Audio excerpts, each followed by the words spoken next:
Jadi, definisi dari teks eksplanasi adalah teks yang berisi tentang proses, mengapa, dan bagaimana kejadian-kejadian alam, sosial, ilmu pengetahuan, atau budaya. Tentu, menjelaskan proses terjadinya sesuatu menurut prinsip sebab akibat. Di dalam teks eksplanasi, ada beberapa ciri-ciri yang harus kita pahami. Yang pertama adalah teks eksplanasi berisi informasi berdasarkan fakta. Fakta itu artinya sesuai dengan kenyataan dan sesuai dengan keadaan yang terjadi.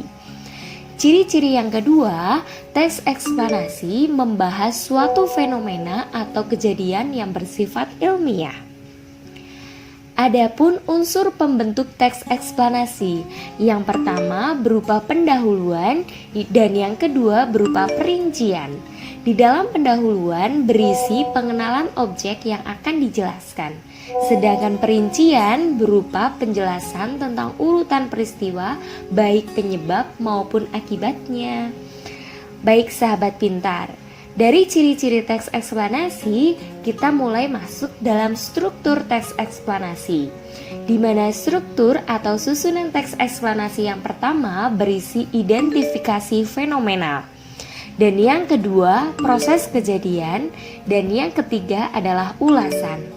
Di dalam identifikasi fenomena berisi mengidentifikasi sesuatu yang akan diterangkan. Itu bisa disebut sebagai latar belakang kejadian.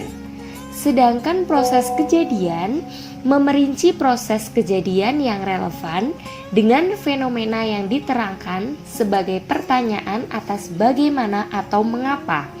Atau singkatnya, di dalam proses kejadian berisi kronologis dan juga penyebab. Dan yang ketiga, di dalam struktur teks eksplanasi berupa ulasan. Ulasan itu artinya berupa komentar atau penilaian tentang konsekuensi atas kejadian yang dipaparkan sebelumnya.